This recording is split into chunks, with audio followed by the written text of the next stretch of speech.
Welcome. Enjoy the video. Subscribe and turn on notifications. Growing up in Millbrook, time moved differently. The endless wheat fields stretched out like a golden ocean, teaching me patience before I even knew what the word meant.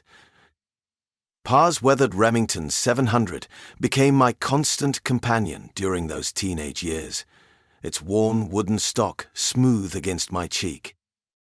I'd spend hours out there, just me and the rifle, watching the wind move through the grass, learning to read the subtle ways it would push or pull a bullet. The local shooting range felt too confined, too structured. Out in those fields, I found my real classroom. Started with tin cans at first, basic stuff, but that got boring quick. Moved on to smaller targets, spent shell casings propped on fence posts, playing cards wedged into tree bark.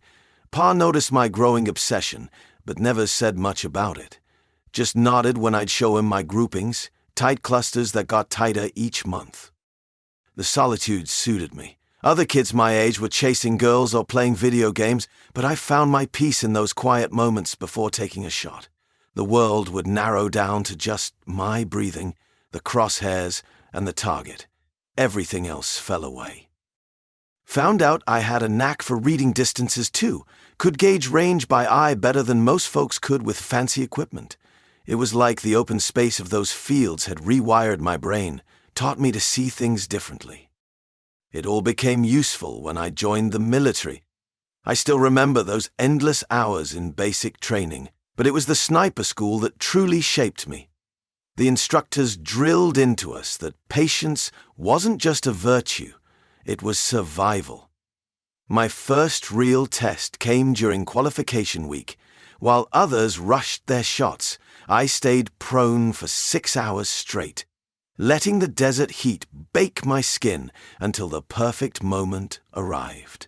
1 shot, 1 kill. The instructors couldn't believe the distance. That moment set the tone for my military career. I became known as Ghost among the unit, the guy who could vanish for days, waiting for that single perfect shot. My spotter used to joke that I could outweight death itself. Mission after mission, I proved them right. The brass started specifically requesting me for the most demanding ops. But everything I built came crashing down because I couldn't control my fist the way I controlled my trigger finger. Colonel Hayes was a desk jockey who'd never seen real combat. When he called one of our fallen brothers expendable during the mission debrief, something in me snapped. 1 punch. That's all it took to erase years of exemplary service. The discharge paperwork felt heavier than any rifle I'd ever carried. Walking off base that last time, watching the MPs eye me like a criminal, it gutted me. Everything I'd worked for, my entire identity, stripped away because of 5 seconds of lost control. Back home, I couldn't look my old man in the eye. He'd been so proud when I enlisted, telling everyone his boy was serving with distinction. Now I was just another disgrace, another story the locals whispered about at the diner. I tried regular jobs, construction, security work, but nothing fit. How do you go from being an elite operator to flipping burgers or watching mall cameras? The shame followed me everywhere, a shadow I couldn't shake.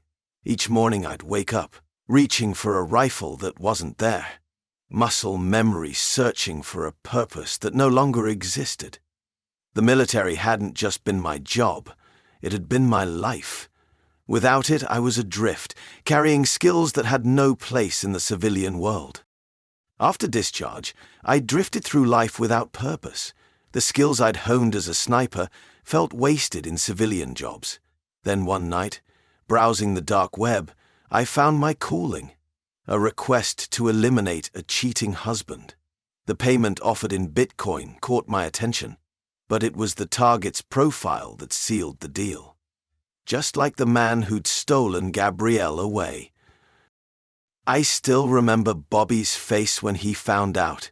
We were prepping for a high-risk patrol, and instead of focusing on the mission, his mind was somewhere else. Gabrielle had sent him a text, a fucking text, telling him she'd fallen for someone else, a wealthy businessman she'd met at her yoga studio. The shot that took Bobby wasn't from enemy fire. He'd stood up at the wrong moment, distracted, thinking about her. His last words weren't about the mission or even about pain. They were about Gabrielle. That first contract was clean, precise, one shot from 800 yards, through a penthouse window. The cheating husband never saw it coming. The feeling afterward wasn't satisfaction or guilt, just cold certainty that I'd found my purpose. Word spread through encrypted channels. My reputation grew among spurned spouses seeking permanent solutions. Each target reminded me of Gabrielle's lover. Each pull of the trigger felt like justice for Bobby. The requests kept coming. A lawyer meeting his mistress at a motel. A CEO sneaking away from his family for a weekend fling. A doctor carrying on with a nurse while his wife battled cancer. I took them all out with mechanical precision. No mistakes, no witnesses, no traces. My methods became a signature. Long-range shots that appeared random. Locations carefully chosen for clean exits. There were also contracts that required different methods, but they were rare. Payment only in cryptocurrency, routed through multiple wallets. I became a ghost, existing only in whispered conversations on secure servers. I never saw Gabrielle again after Bobby's funeral. She showed up in black, playing the grieving fiancé perfectly. Her tears looked real enough to fool everyone else, but I saw through them. Just like I'd learned to see through my scope, focusing on the target, eliminating everything else. The anger that started with her transformed into something colder, more focused. Each contract became a ritual, a way to balance scales that could never really be balanced. Bobby was gone, but I could stop others from suffering the same fate, one cheating spouse at a time. I never expected love to find me, especially not in the sterile confines of a finance office. But there she was, Juliana, striding through the glass doors in her pencil skirt and red-soled heels, commanding attention without even trying. I had gone in to set up a shell company, another piece in my carefully constructed facade, when she caught my eye from across the room. The way she carried herself, confident yet approachable, drew me in like a moth to flame. Her jet-black hair cascaded past her shoulders, and when she smiled, the sharp angles of her face softened into something mesmerizing. I found myself lingering at the counter, asking questions I already knew the answers to, just to hear her speak. Our first date was at a small Italian restaurant downtown. She talked about market trends and emerging economies while I nodded along, mixing in enough legitimate knowledge from my research to maintain my cover as a financial consultant. The wine flowed, and so did the conversation. For the first time in years, I felt my guard slipping. Not out of carelessness, but because I wanted it to. Months flew by. Each moment with her felt like stepping into a different life, one where I wasn't looking through a scope, where my hands weren't stained with invisible blood. She believed my stories about working from home, accepted my sudden business trips without question. The trust in her eyes both warmed and wounded me. The proposal came naturally, almost surprisingly so. We were walking along the beach at sunset. Cliché, perhaps, but it felt right. She said yes before I finished asking, throwing her arms around my neck, her small frame fitting perfectly against mine. Our wedding was intimate, just close family and friends. I watched her walk down the aisle, radiant and white, and felt something shift inside me. This wasn't just another cover story or safe house. This was real. This was home. The years that followed were filled with moments I never thought I'd have.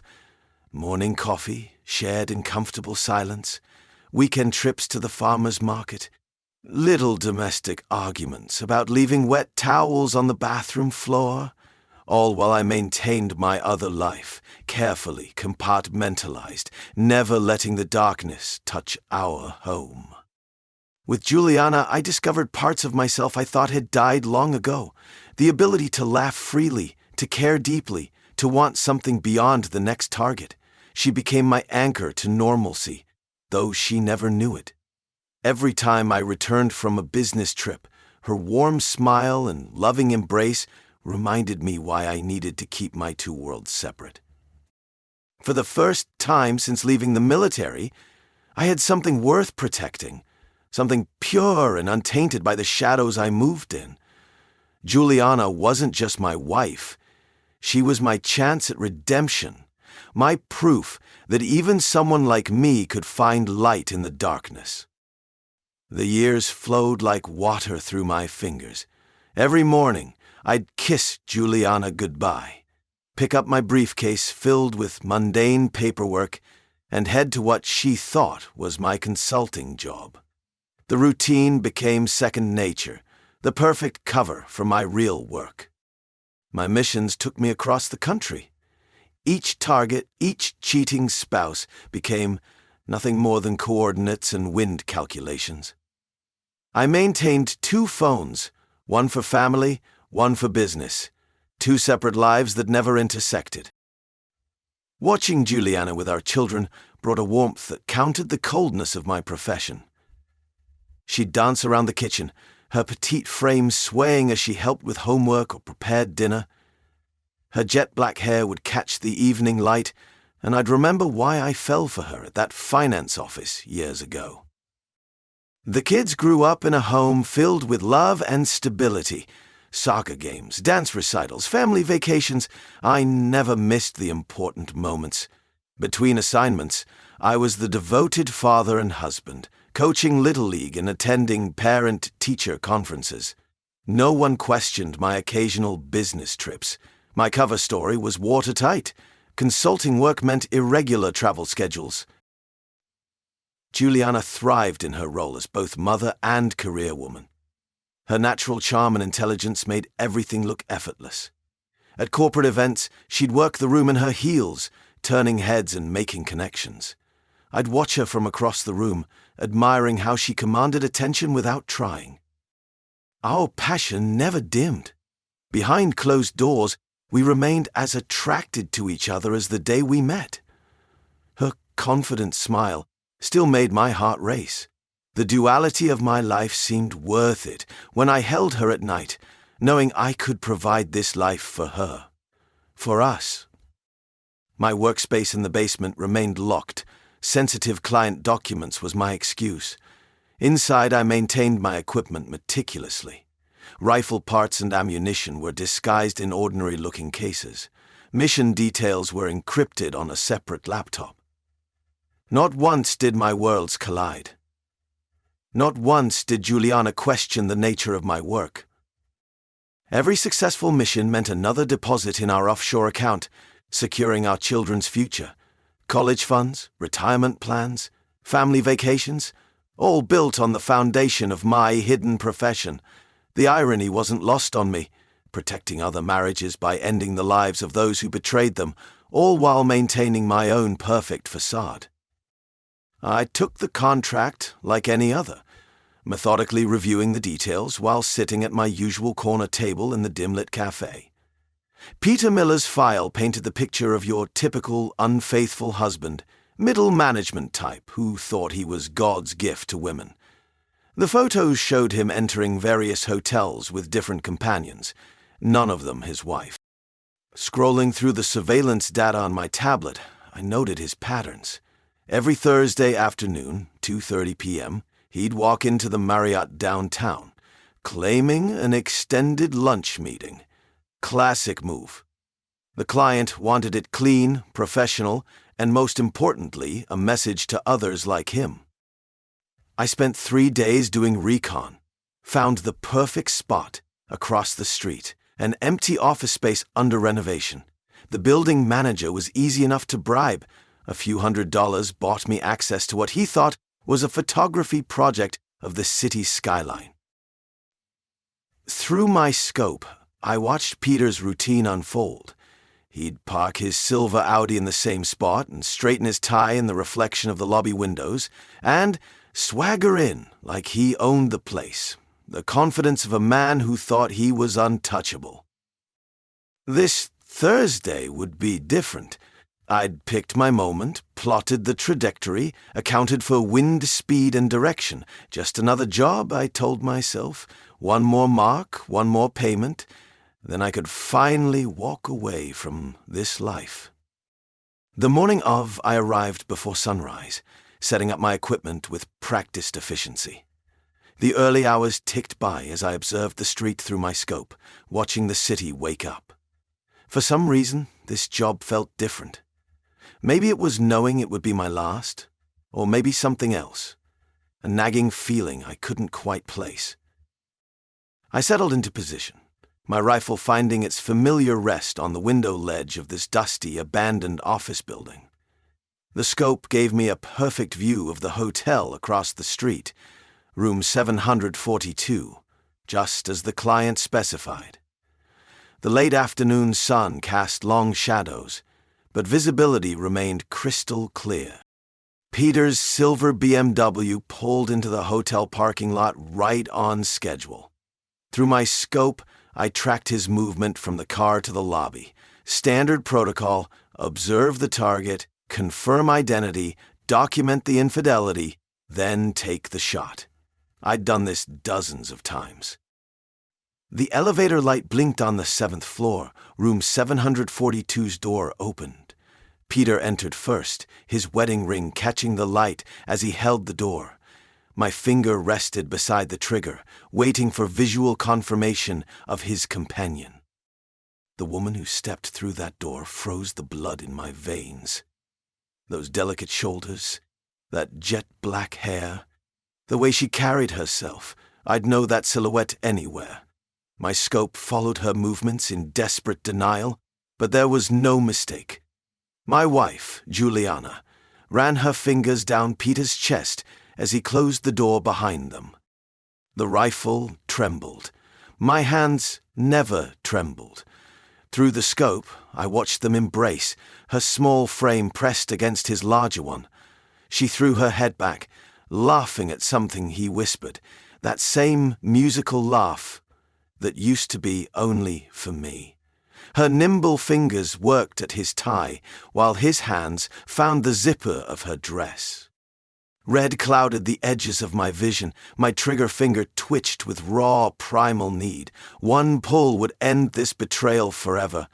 But training kicked in, forcing my breathing to slow. I couldn't let emotion compromise my discipline. Not now. Not with these stakes. I watched my wife undress another man, each intimate gesture driving daggers deeper into my chest. The perfectionist in me noted her practiced movements, wondering how many times she'd done this before. The husband in me wanted to scream. The professional remained silent, observing, processing, planning.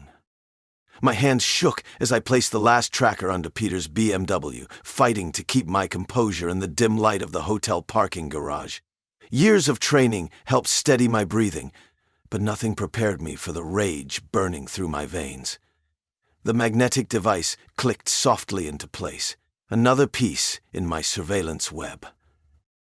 Back in my car, I pulled up the feed from the hidden cameras I'd installed in room 412, the same room he used every Tuesday and Thursday. My laptop screen flickered to life, showing multiple angles of the space where my wife betrayed me.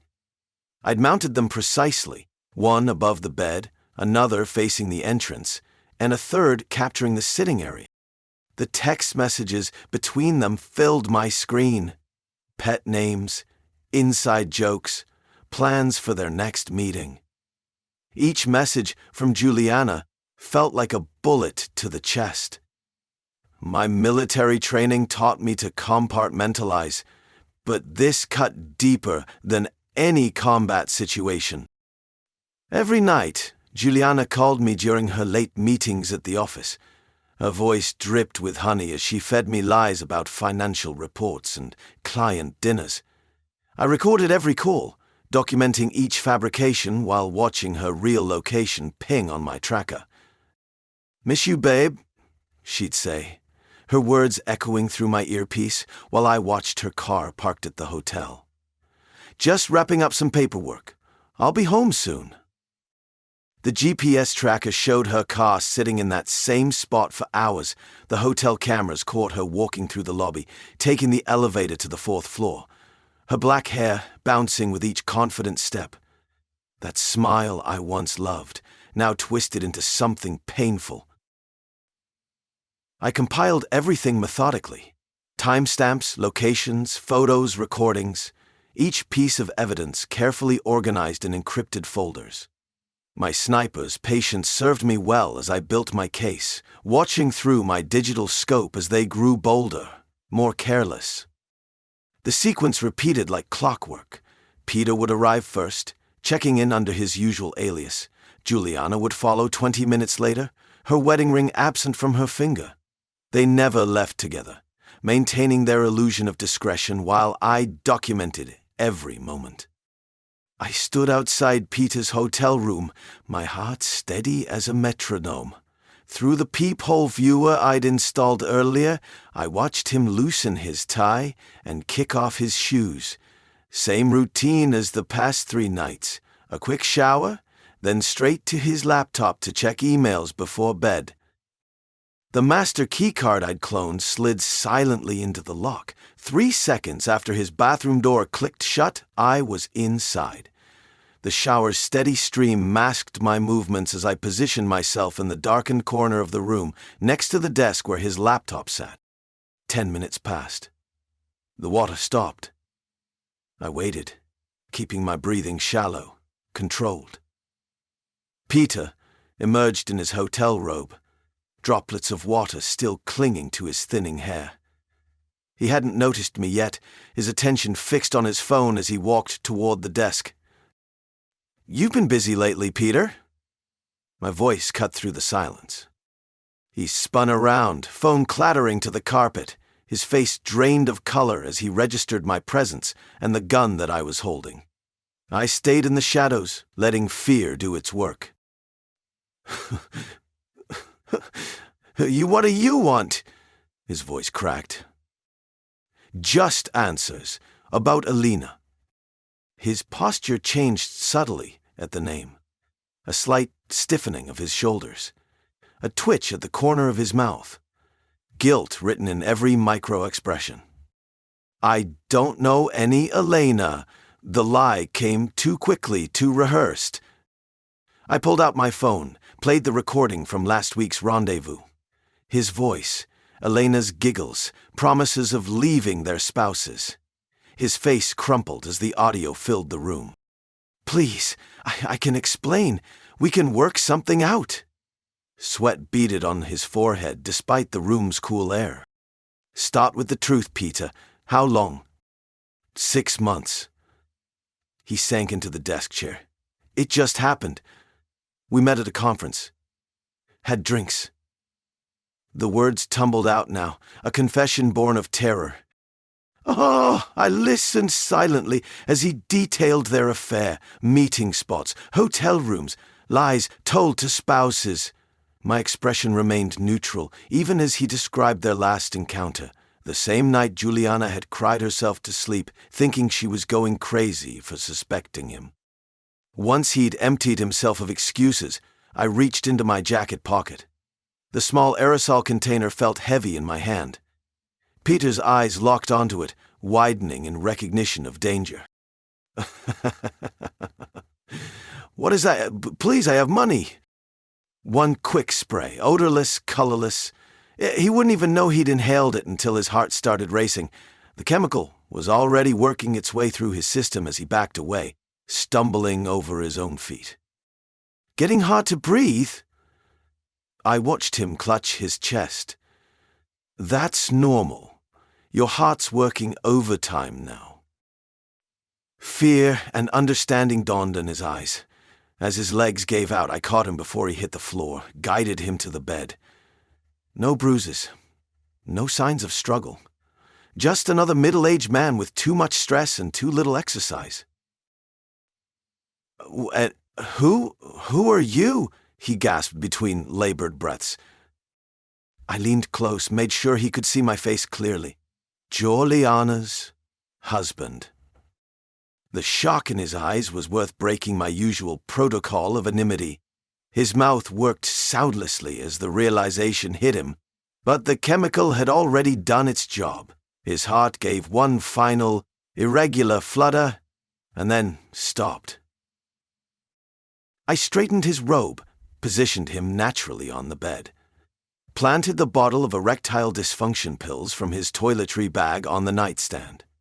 A final scan of the room showed no trace of my presence, no evidence of anything but natural causes. I stood in our rented villa's living room, watching Juliana's face as she flipped through the photos. Each image captured her in moments she thought were private. Stolen kisses in parking lots, intimate dinners with different men, disappearing into hotel rooms. Her hands trembled slightly, but her composure remained intact. That was always her way, maintaining control, even when caught red-handed. "These could be anything," she said, but her voice lacked conviction. "You're jumping to conclusions."